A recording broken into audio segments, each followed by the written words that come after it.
Hey, what's up, everyone? Is everything okay? Do you hear me? Hey, everyone, it's Niskefix, and welcome to the next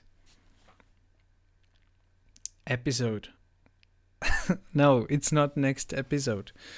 It's the same episode, the pilot with Josh Schwartz. Okay, but first of all, let me check the stream manager right here. If everything works perfectly, and I hope yes. If everything... Yes, of course, it works perfectly. Then that everything is okay, and we can finally continue listening the next part of the pilot with Josh Schwartz. Welcome to the OC, bitches, with Rachel Bilson and Melinda Clarke. So, let's go for this. Advertisements, right now. Draining year we all endured in 2020, there are positive things on the horizon in 2021. It's time to take what we learned in 2020 and start heading in a new direction. That's why instead of just celebrating a month of mental health awareness, it should be our priority all year long. Take the first step with online therapy. I believe in therapy. You know, whether a person is in crisis or feeling some anxiety or even some sleep issues or simply feeling blue, having someone to talk to, the right someone to talk to, I think can make, all the difference. Life happens, and sometimes we need to process that with a licensed, trained professional. And not only can they help identify and help you process, but then they can help you move forward. So therapy should be affordable and accessible to everyone. And Talkspace is affordable. It's a fraction of the cost of in-person therapy. Instead of waiting for an appointment, you can send unlimited messages to your therapist 24/7, and they'll engage you daily, 5 days a week. And you can sign up online and start therapy the same day as you sign up. You can text, video, or send voice messages to your licensed therapist. It's incredibly convenient to have virtual sessions from the comfort of your home, Rachel. Yeah, no, I think it's incredible. I mean, I don't think I would have gotten through this past year without therapy, and everything's been online. So to have something this accessible for everyone is huge. As a listener of this podcast, you'll get $100 off of your first month with Talkspace. To match with a licensed therapist today, go to Talkspace.com. Make sure to use the code THEOC to get $100 off of your first month and show your support for the show. That's THEOC and Talkspace.com. Nice. Orate is a fine jewelry brand founded by women for women. Pieces range from classic to statement to completely original. Orate makes the jewelry you've always wanted but could never find. Orate's gold feels substantial and the diamonds sparkle and shine. It's such high quality and so beautiful. Rachel, I love jewelry that I can wear every day and when it's really good quality and it'll last forever. Because I sleep in my jewelry sometimes. So I have my, I'm getting the Mercer ring, which is just a beautiful statement ring. And I want to put it on my index finger because it's hard to find ones that fit for that. But also I love that they have stackable rings. Yeah. Ones that you can collect and such. Yeah, I just think it's so beautiful. I'm definitely more of a simple jewelry-minded person, but they have so many pieces that, like you said, are everyday. You don't have to take them off, and that's definitely my style. So I'm super excited to try some of the pieces out. They are all so beautiful. They make perfect gifts. If you're ever in question of something, go to Orate. It's great for a birthday and Valentine's and Mother's Days, and it's something that your loved one can enjoy on a daily basis. Wow. They also have a very strong social message, so it's beautiful and classy. It's affordable and accessible. It's because Orate sells direct to you without the middleman markup. They can offer the same quality as traditional Fifth Avenue brands at a fraction of the cost. For 15% off your first Orate purchase, go to oratenewyork.com/OC and use promo code OC. That's AURATE New-York.com. Don't miss out on 15% off your first Orate purchase. Again, that's oratenewyork.com/OC. What's interesting about playing against, even though it's on this, it might be on the page written a certain way. For instance, a lot of the stuff that Julie says could be construed as bitchy, but you don't, a bitch or a villain, you don't play it that way. She just is what she is. And therefore it came off a little bit more authentic, I guess. And humor helps. Yes. Like you were so funny, and you kind of knew you were funny, you know, in those scenes, or there was a little bit of a twinkle, so it never felt arch, you know. Right. Because felt, there's some pretty harsh ones. I would sometimes bust out laughing because I couldn't say the harsh dialogue. But Rachel, but you did like it so well. You brought your personality to the character. Shut up. I mean, sometimes I was like, that's Rachel, you know? Wow. Yeah, totally. I think, yeah, as the show went on, for sure, you know, and as Josh is saying, like, you know, just writing things literally that he would take from hanging out with us personally. But in the beginning, I feel like I was kind of imitating like girls from high school that were super just bitchy and unaware and just like, Oxycontin, like just so like Valley. That's gnarly. That's gnarly. Yeah. I found that this show, I mean, it was so, there's a lot of freedom in that I could bring in some of my own goofy personality. Totally. Obviously, I have different priorities, not necessarily money and fashion and gold digging, but I did bring in I'm not playing a covert, you know, government operative, which is a little bit more, you know, limiting. So this was a lot of freedom, and it taught me so much. And I loved going to work every day. What do I get to do today? And you know how you got cast, which is you had read for a show that Stephanie and Misha had done the year prior, which was Fastlane. They'd done the show Fastlane, and Stephanie loved you and wanted you to be cast in the show, and they went with somebody else, I guess.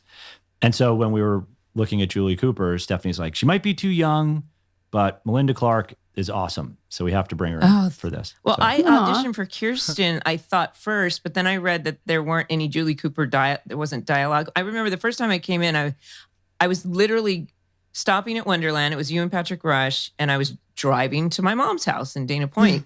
And I made a big point of saying, you know, I'm from Orange County. Like it really mattered, but I wanted you to know. And then you guys brought me back for Julie dialogue. And I had just done Everwood with Patrick Rush. So you had tape. And then I was under contract for another show. I think it was Babylon 5. And they wouldn't let me out. And it was literally, you guys were already shooting.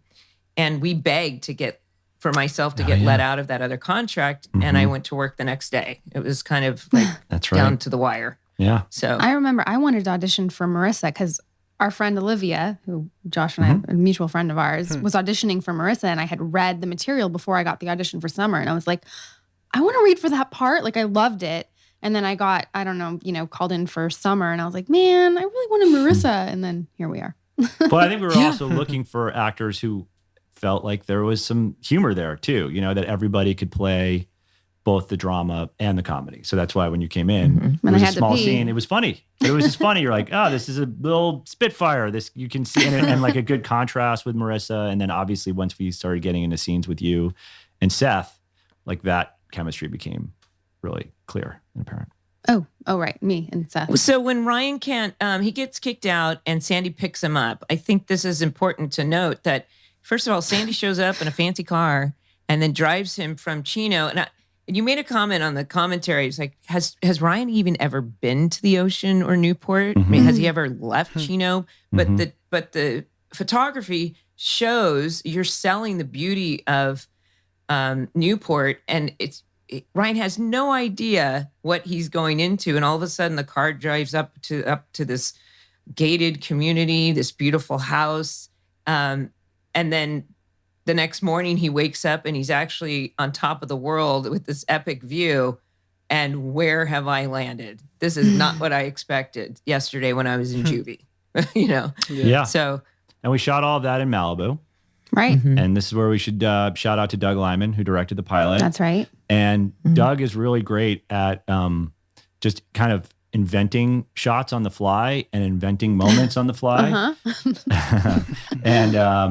And I just remember, you know, the sun setting and him running around with the crew, just like making them grab shots of, you know, the hills of Malibu or the ocean or the car driving by and everybody setting up a shot one way and him being like, no, over there. And then like Keystone Cops, everyone like, it's like a cartoon. Scrambling to get the sun down. And there's one shot I remember him getting that we can get to at the end of the pilot. That's my favorite shot in the show, which is as Ryan's pulling out of the driveway and he looks back and he sees Marissa and it's all like flared out. Gorgeous. And like that was Doug leaping into the car, with the camera himself, shooting. I'm like, we're never going to get it. It's fine. We could tell the story without it. And he was like, no, and jumped into the car, had the camera on him, and got the shot that for me is like my favorite shot from the crowd. So, yeah, there's a lot of energy in his directing.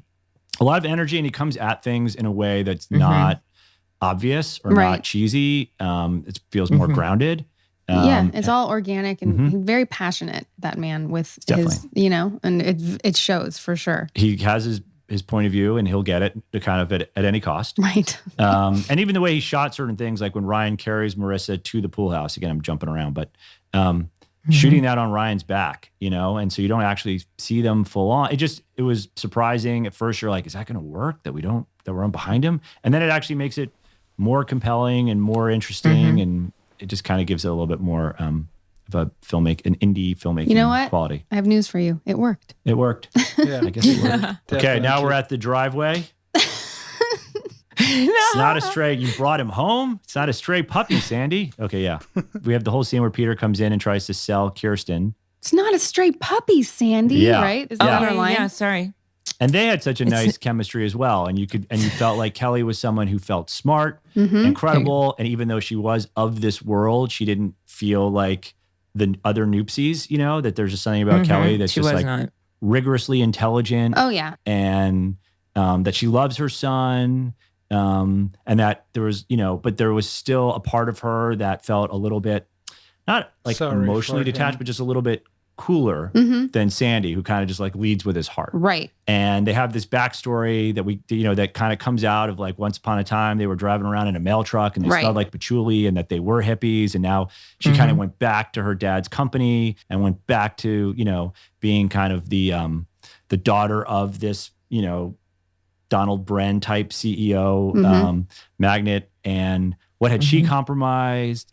And was there a more fun, youthful Kirsten out there? And was that represented in Jimmy Cooper potentially? And so anyway, Kelly brought all of that to life in a really, with just so much integrity. Yeah, the moment with Kelly where he's like, well, where are you going? She's like, I'm going to put our stuff in the vault. And then she's like, to get fresh sheets, and just it comes through and you're like, okay, there's the heart like coming through. And then that's, it was such a great moment with Kelly and for Kelly showing that, because you just get to know her. You can see her, which was what we were talking about with Benton too, when it just kind of comes through.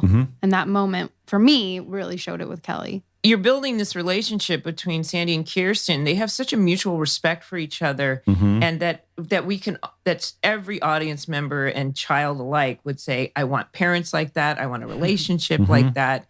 But I also understand her concern as a mother. Because, and obviously we'll find that Seth starts living a life she is kind of a first. And so he gets I understand. Drunk for the first time, doesn't he? Yeah. In the pilot? Yeah, no, she's not wrong. She's not wrong. Usually not a great move just to bring in like a stray teenager and let him just start partying with your teenage son. But she also knew that like Seth was hurting and the idea and felt lonely. Yeah. And this idea of like having a brother. I mean, I think originally I had written it as like, it was almost like E.T. and Elliot, was the Seth Ryan dynamic at first. And then obviously that evolved as well. Has that ever been told before? I don't know. I think it was literally like in the script at one point, like Elliot standing over E.T. Yeah. That is cute. But so then so Ryan's smoking. Yeah. So the smoking was a big deal. Oh. It's a big deal. You cannot smoke. You can't. There's on really TV, nothing right? more taboo that you can do. And I went through this last year with Looking for Alaska because they smoke all the time and it's in the book and it was a whole thing. And we had to get like a TV MA just for smoking cigarettes. You could smoke weed on screen. You can do cocaine on screen. You can drink, but smoking cigarettes, because a lot of these places studios have rightfully taken a kind of, they don't want to glamorize smoking. They don't want to do anything that they feel like will influence young people to smoke, which is a great position to take. Yeah. But it felt important to us that Ryan be smoking in this scene, because here's this moment where he's meeting this girl. She's described in the script as like the most beautiful girl in the world, and really is this princess in the tower, and just someone the likes of which he's never really encountered, and vice versa. She's never really crossed with anyone like him either. And they only have a short while in this driveway to connect. And so him smoking and her asking for a cigarette. Yeah, right? or a light. Sharing, or does she have sharing one? the cigarette with him. Do they share the cigarette, or does she give her I own? think she has her own. She has one lights herself, it with and his he, cigarette. Yeah, that's right. That's right. He lights it. Yeah. So anyway, the idea that she would want a cigarette also indicated like, oh, there's more. She's not such the good girl that you might think she is, given her breeding, if you will. Right. So we had to go real far. We had to have a lot of conversations with Fox about it. We had to make a big deal about Sandy putting out the cigarette and being like, there's no more smoking in my house. Mm-hmm. And Doug Lyman's partner, Dave Bardis, was very helpful in us kind of dealing with broadcast standards and practices to get that scene in. Yeah. Okay. But then they wanted to use that scene in the promos. Oh. And they couldn't. Because of the cigarette. So they made Ben reshoot it against like a fake hedge. And it without the cigarette, and it just didn't work without the cigarette. Like it was just, you needed the cigarette. Right. Like, what are they going to share a box of French fries? You know what I mean? Like, just didn't make sense. So anyway, we got one cigarette in. I believe that is the last cigarette that was ever filmed in a broadcast like network show. Even in movies, if someone smokes a cigarette, it's an instant R rating. Really? Yeah. That's crazy. I mean, that's good. Yeah. You don't want to, Rachel, be on the side of anti-smoking. Yeah, I am. Don't be, come on. What are you doing? You're a mother. What? Yeah. That's true. But yeah, I remember the cigarette like gets down to like the butt, like you can see in the. Yeah, I think the continuity. I think the continuity on the cigarette is probably not great. Also, scratchy. when we shot Misha's side of this, I do remember it became so windy. Like it was. Yeah. There was no wind on Ben's side. Right. And then when we shot Misha's side, all of a sudden the wind picked up, which actually gave it this kind of weirdly magical quality because like her hair is blowing in the wind and it was like, oh, this is actually working for us. But yeah, there may be some continuity issues there. There are. For the keen-eyed observer. Yes. This may have been a first, hey. Yeah, and the first of many. Yeah. Every gag reel we ever did at the end of every season was just a hey montage. The first 10 minutes of each gag reel was everyone saying hey to each other. Hey. Hundreds of hey. That's how we talk. We say hey. Hey. Do we? Yeah. When you walked in, did I say hey? I did. All right. Case in point. Mm-hmm. Case in point. All right. Okay, so then he goes to the pool house. Luke rolls up with his truck. Oh, yeah, of course. Luke, yes. Yeah, hello. Sorry. Hello. And the truck was key. The F-150 with the surfboard on top. Oh, and, yeah. It was just you're getting a lot of information very quickly. And Chris was so good. Introducing these characters with, clearly we all recognize that dude with the puka and the big truck. Yeah, and the truck with the surfboards we know what on he's top. all about. Immediately. And immediately he doesn't like Ryan, and Ryan doesn't like him, and here we go. Then it goes on to Ryan waking up with the view, and he meets Seth playing the video games, and there's some instant bonding. Grand Theft Auto. And immediately, too, I mean, I think in hindsight, like not revealing Seth until the second act of the show, it's a pretty, you're pretty deep into the show until you're meeting like the other lead of the show, which again, I didn't really know what I was doing. And we were just following Ryan on his journey. So it's like you meet Seth when Ryan meets Seth. And that's just the way the story was unfolding in a very organic way. But then I remember even when we were testing the show, the audience going like, oh, there's this whole other thing here. Right. Of like these kind of brothers and the wish fulfillment. The sort of My Bodyguard, if anyone remembers that movie, like that idea of like, oh yeah, the nerdy kid just like waking up and being gifted like a cool For a second, tough I thought guy. you were referencing Whitney Houston and Kevin Costner, and I was like, oh, definitely see the parallel. Yeah, no, definitely. Seth is Whitney Houston, but no, the movie My Bodyguard. But anyway, just the idea of like, got it. My Bodyguard, not with Bodyguard. Adam, the movie with Adam Baldwin in it. Exactly. Yeah. And so the idea of just like waking up and being gifted an instant like cool older brother who can like, show you the ropes. Yeah. Right.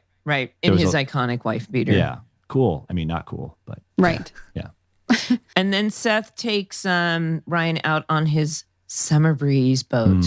Aw, little mini catamaran type deal, right? Yeah, which would obviously come back when he was going to sail that thing to Tahiti at the end of the season. Not a great plan. Not a great plan. Not a great plan. Nope. That may have been on account of me not knowing that much about boats, but shocking. You don't know anything about boats. But I remember shooting that scene. We had one boat strapped on top of another boat, and we were. You were actually in the ocean. Well, not in it. I was in a boat. Yeah, I was in a boat. The boat was in the ocean. I just picture like Bug and scuba gear. Well, kind of. So their boat was like strapped to our boat, right? And then there was some stuff where they were like free So the camera sailing. could be on the other boat? Yeah. So we could kind of move around. And then at some points there was some pass-bys where we were on the boat, and Adam wasn't a sailor either. Shocking. Another shocking revelation. But I do remember this, water. Which was that Doug was prepping Mr. and Mrs. Smith at the time that we were shooting, because he went immediately into production on that movie after we wrapped. And the guy who wrote that movie, Simon Kinberg, is a good friend of ours. And so they were these production meetings all the time. And I was constantly like, who is this Simon guy? I hate him. He keeps pulling Doug's focus away from our show. And then we became good friends later in life. But anyway, so Doug realized he was late for a Mr. and Mrs. Smith meeting and jumped off the boat and swam to shore. Oh my gosh. And I was like, what are we doing out here in a boat without Doug? But that's just classic Doug. It all that worked is out. classic Doug. He's like, I told him what to get, what we needed. And I'm good. I'm just going to swim. I'm just going to swim to shore. We weren't that far out. But again, that was an really important funny. scene for the Seth Summer relationship. And Ryan seeing that there's more to this Seth kid. And again, he's romantic. And he's a beautiful dreamer. And right. And also just being so uncomfortable, for Ryan being like, I've never been to the ocean and now I'm on a boat in the middle of the ocean. But also showing like Seth being really good at something. Like he might be this nerdy kid, but when he's on this boat in the water, he's kind of the man. We're in Marissa's house. The feds show up, and this is the introduction to Jimmy. Tate Donovan. Woo-hoo. The best. Tate Donovan. Tate is the the happiest, most smiling human being on the planet. The He's nicest, so likable. coolest, greatest guy. He's just really awesome. And again, Jimmy's kind of up to some sleazy stuff, and he's got, some skeletons, but Tate is so likable and charming and trying so hard to keep his family together and juggle all these plates. Or Plates? You juggle plates? You spin plates? What do you do? You spin plates. Spinning all these plates. Juggling plates, I don't recommend. But anyway, he's just, again, so affable. And so you never hate Jimmy Cooper, even when he's... No, you don't. That's another thing. All these people, I feel like there's a theme here. You just see like There's the goodness more to and them. all. Yeah, there's more to them. Mm-hmm.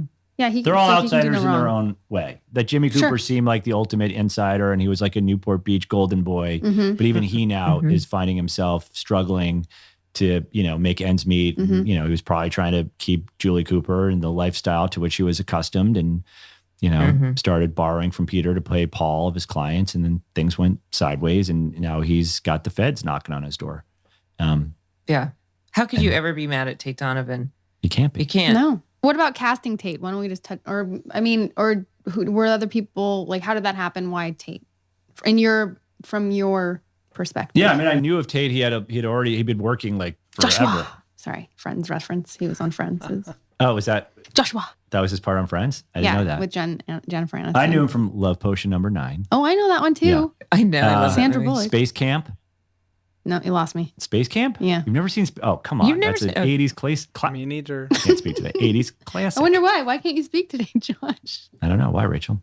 So, again, he just came in and he was just great. I mean, and we liked that, he was, again, a name and had this body of work and felt like, oh, this is a character that is going to be significant and is lending credibility to this adult world to have somebody like him playing Jimmy Cooper. Yeah. So then everybody's getting ready for the event, and Ryan, The event. The tie scene. Sandy ties the tie, Yeah. which is probably something he's never had. A dad tie a tie Yeah, for him. it's really sweet. Yeah. Yeah. My dad used to tie my ties for me. That's why, and That's that very method. cute. And it just feels like such a father-son act, and here's a kid who had no real father presence in his life. Obviously, as you said, has never really worn a tie.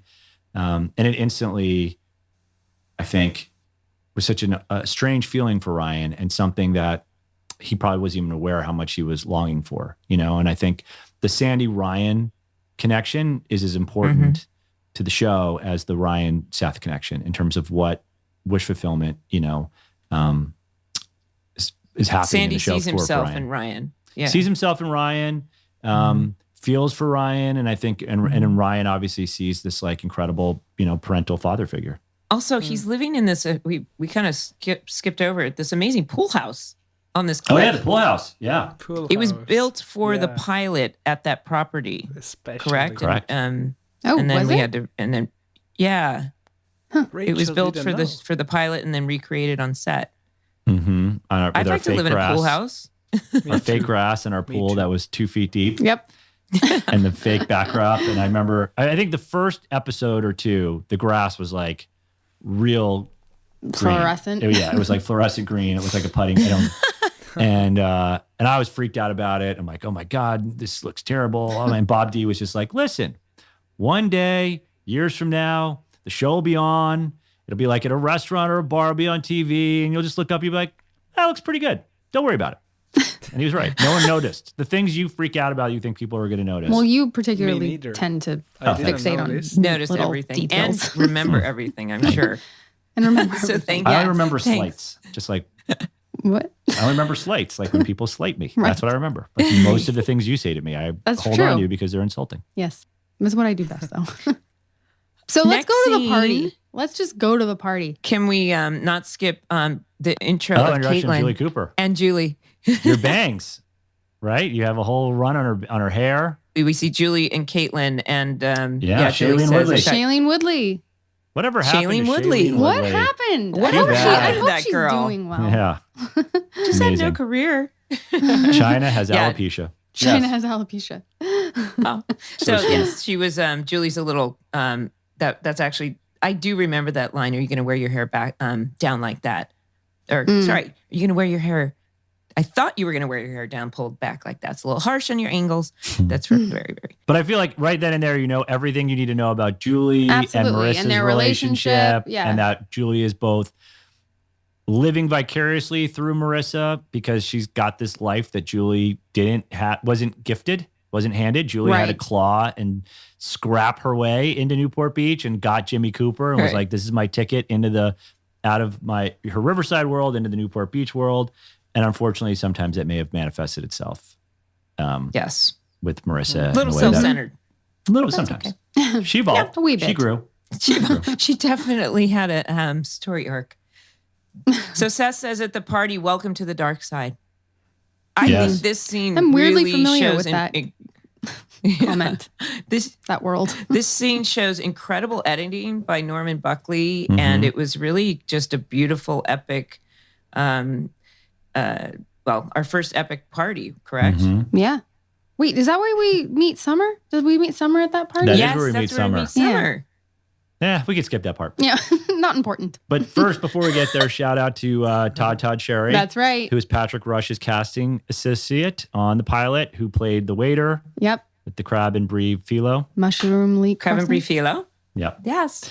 But that is where we meet Summer. And Sandy's salting his game.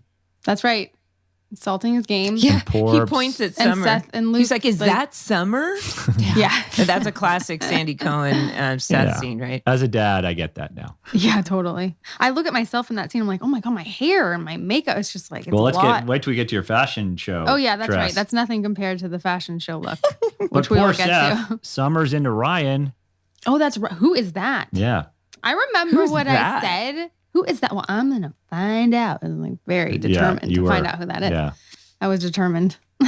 Summer was a thirst trap back before the term was a thing. She coined it.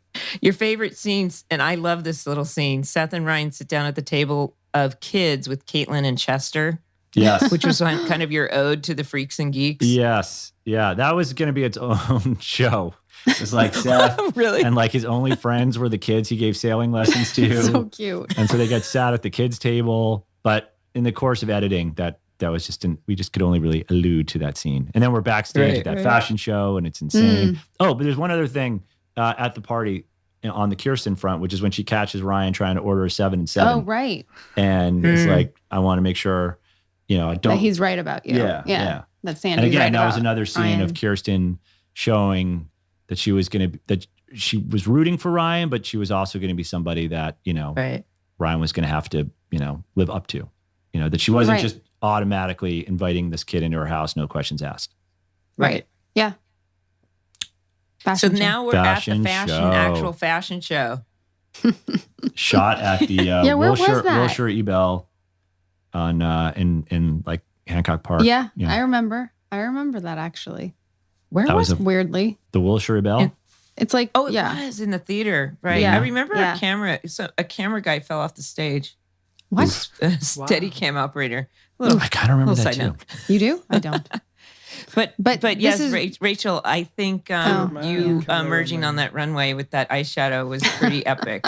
And the dress with like the weird dress, it was Poochie. Geometric. It was a cutouts. Poochie dress. Yeah. I remember Adam Brody always making fun of me and like said I like strutted out like a penguin. Or was that you? That was not me. Okay, that was Brody. Definitely Brody. I would never talk that way to my actors. But yeah, he would make fun of my strut, like. But I was just really just living summer, living in summer's world, and that's you were working it. I was working it. Summer had no reason not to be confident. Yeah, Summer. Nothing bad had happened to Summer at that point. I mean, in her right. I mean, her parents had been. It was a very privileged divorced, upbringing. Oh, right, divorce. Yeah. Happens. It happens.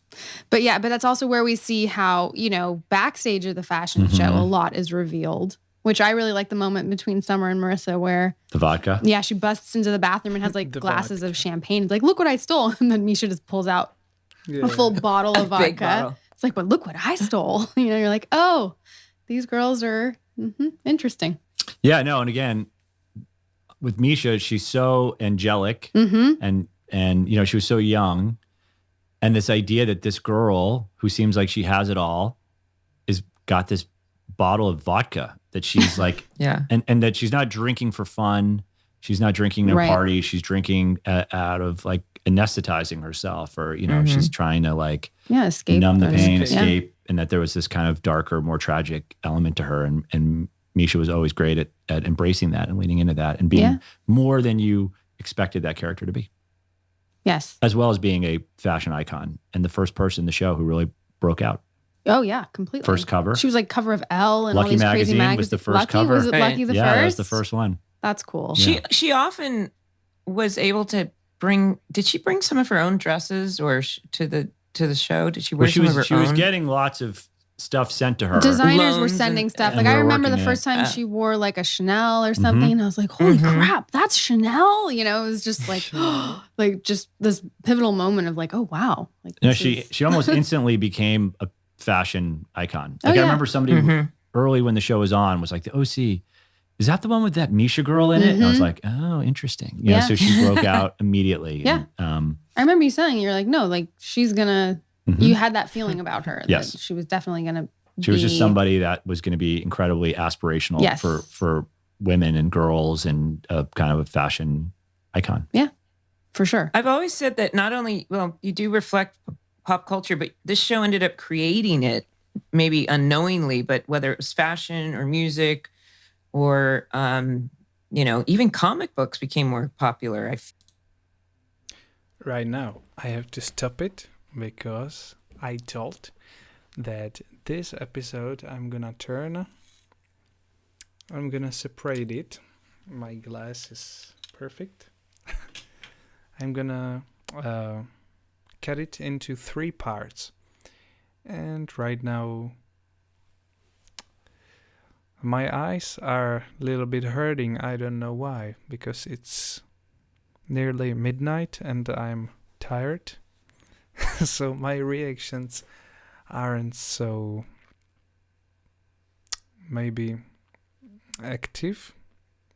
I'm a little bit tired, sorry, but I love it. I love it totally. I love this whole episode. I love it so much because the memories are still there from when I was watching the show. Everything is like yesterday. Right now with the podcast. So we will see each other in the last part in a few minutes. So see ya.